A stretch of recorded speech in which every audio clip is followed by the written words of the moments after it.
After nga matapos ang tahanan para kay Tatay Eddie, ay nais naman natin lagyan ng bagong gamit para sa bagong bahay niya. Dahil isa rin sa napansin ko na wala siyang maayos sa gamit, kaya agad tayo nagtungo sa bilihan at bumili nga ng kagamitan tulad ng Durabox, linoleum, pinggan, sampe, kaldero, upuan, unan, hatigaan. Dahil nakwento rin ni Tatay Eddie na sumasakit raw ang likod niya sa higaan niya. Hindi nga makapaniwala si Tatay Eddie dahil bago ang kanyang nakikita, kaya hindi niya may tago ang saya sa kanyang muka.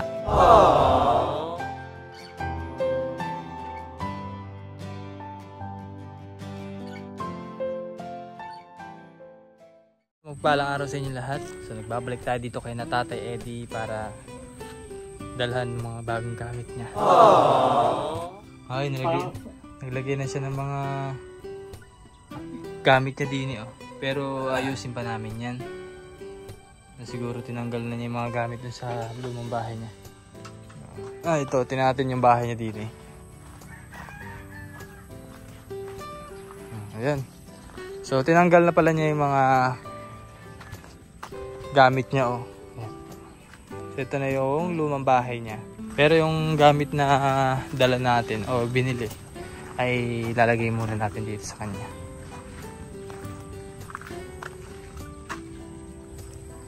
So yun, ito lahat yung napamili natin para sa bahay ni Tatay Eddie. So ito meron tungko, meron mga lagayan ng pinggan, baso, mga kutsara, punda, at yung merong lagayan din po ng bigas. Ayan, lutuan niya, kaldero. Ayan. So, pinakang higaan niya, linoleum, unan, at yung lagayan ng damit ni Tatay Eddie. Ayan. So, ito ay lalagyan natin ng mga bagong gamit. Ayan, si Tatay, oh. So, meron naman po siyang saklay. Sa mga nagsasabi pong bakit daw walang saklay si Tatay, meron po. Andun po, oh, yun. Tatay, oh, mga bagong gamit mo. Oh. May kulombo na ako eh. Ha? Pansapit. Pum, higaan. Malambot. Yan ako, guminawa ng katapos. Ha? Kaya makakasya sa gabi. Ay, salamat naman. maganda na ang tulog mo niyan. Masalamat nga anak sa kayo. Nabiligan ako sa lahat ng aking makakain. May banig pa. May kanal pa. Salamat.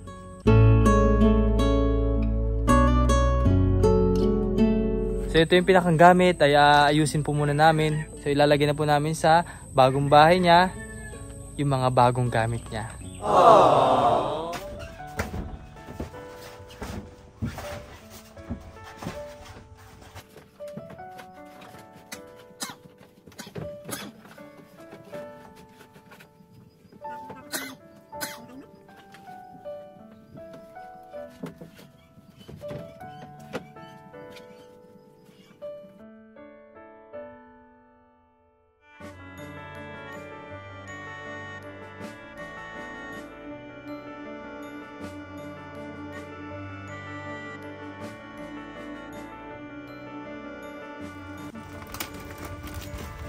Higaan mo mamaya. Bubuksan natin itong higaan niya. Kasi sumasakit daw yung likod ni Tatay Eddie sa kanyang hinigaan kasi matigas daw. Sakto-sakto ito ay may kutsyon. Pero may banig pa rin naman siya. May kutsyon siya, maganda.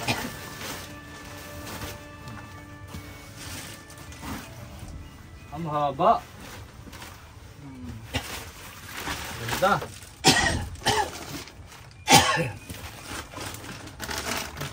Tay. Tanggal. Mainit. Ha? Para di madumi. Oh, para di na madumihan kasi may plastic. Ang hirap patubig. Magaling din si Tatay para di na madumihan.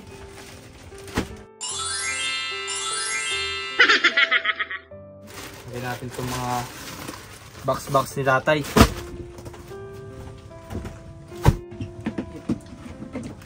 Ang bigat!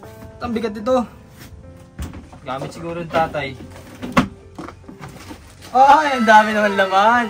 Tay! Oh! Ganda ng lagayan mo. Nakatipid ko yan. Ha? Isang araw. Isang araw? Isang araw lang.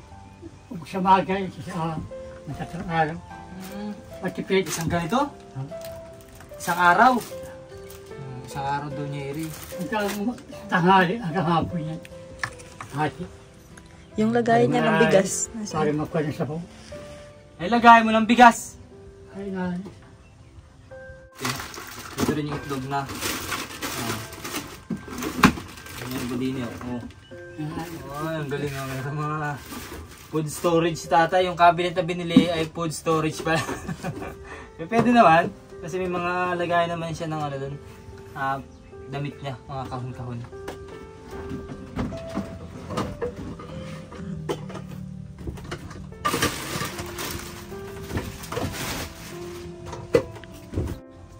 Ayan.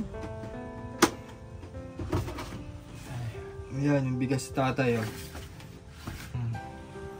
So nilagyan na ni tatay yung binili natin na Tupperware para sa bigasan niya.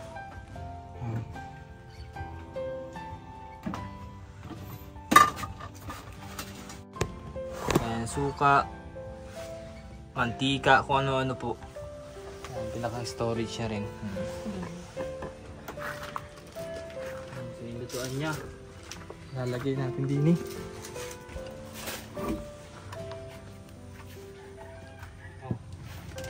So, tinatry natin kay tatay yung ano, yung higaan niya.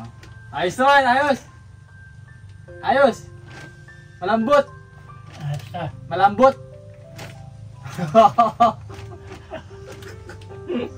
Malambot! Ayos siya. Ayos man din. Okay pa. Tama eh. Pala eh. Hindi na masakit. Hindi na masakit ang likod. Hindi na masakit ang likod mo. Aspagat pagkatindig. Ay, ito, hindi na masakit ang likod mo dyan. Ayos. Kakahimbing na ako tulog. Oh, ba na. Pag siya ako pagkatulog. Parang kimakakal ng ulo. Ay, may init naman, mainit. Hindi na mainit. Kaya na ipasitang araw na. Opo. Pasok na. Ayun lang naman kasi kailangan talaga yan. Pag mga hapon naman po, ang araw naman yan dun sa kabila. So matatabunan naman siya ng mangga. Pakita ko. Matatabunan naman siya ng manggang puno. Kaya sa hapon malamig na po dito. Ganda ng pwesto ni tatay din eh. Malilong. Ayan. So ito mga babayan. At yung mga kaldero ni tatay.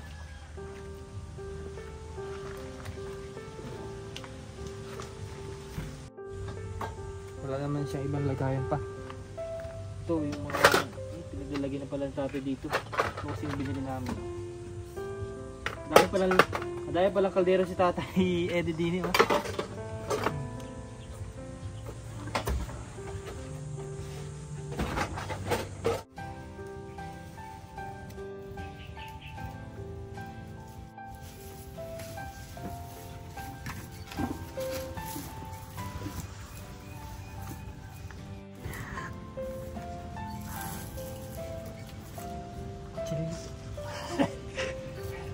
Galing si tatay, talagang attentive eh. Kung ano hihingin mo talagang nakahanda na agad.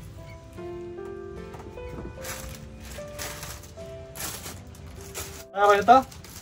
Kaya to, ganito. Oh, ganyan. Ay, Ha? wala na. Ito ba?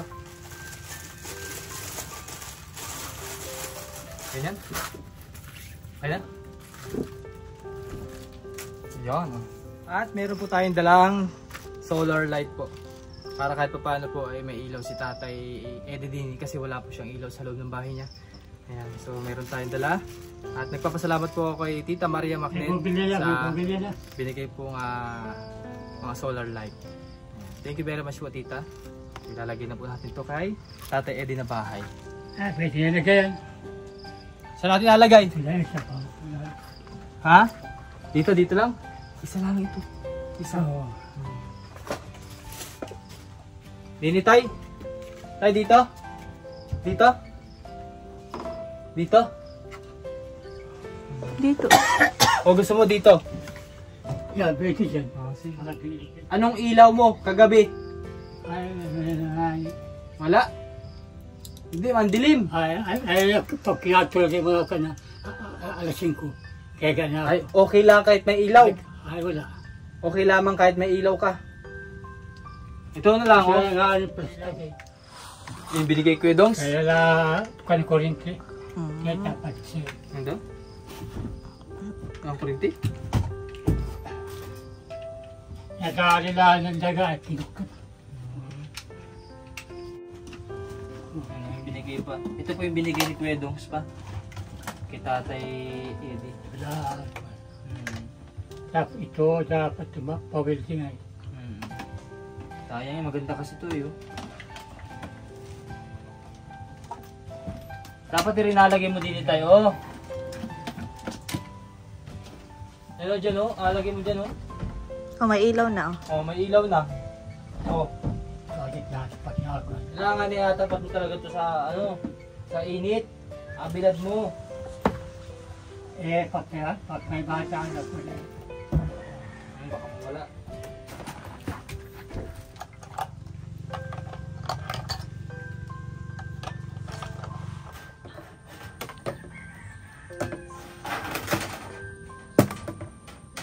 Ayan yung kanyang solar light ni Tatay Eddie.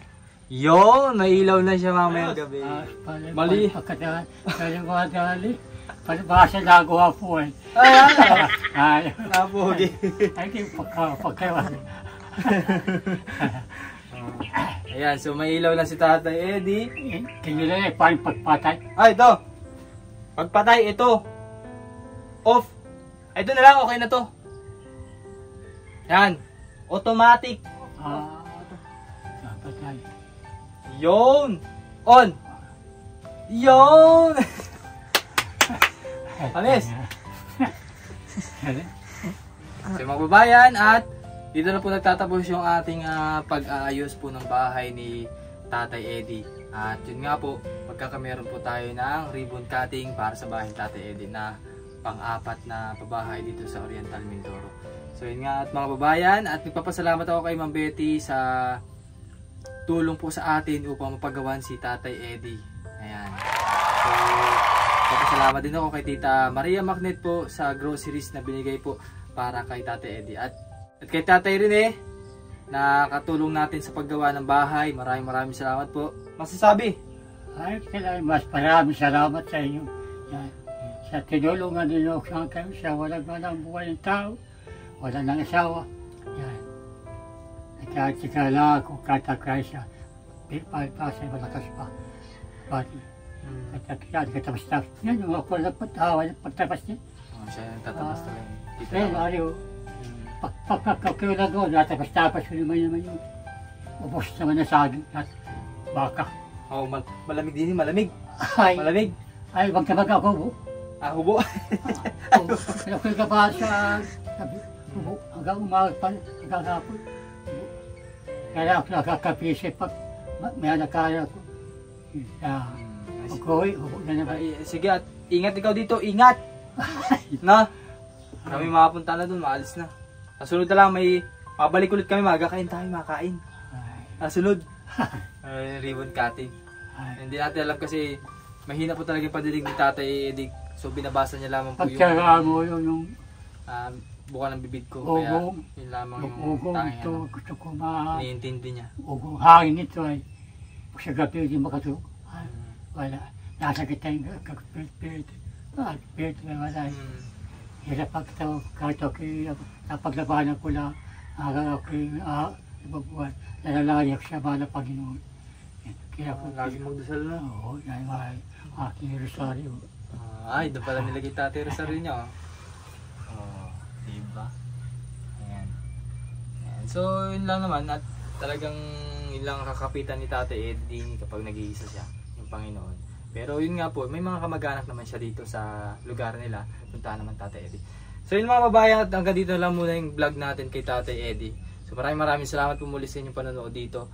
At ito na po yung pang-apat na pabahay. So abangan nyo po yung ribbon cutting sa bahay ni Tatay Eddie.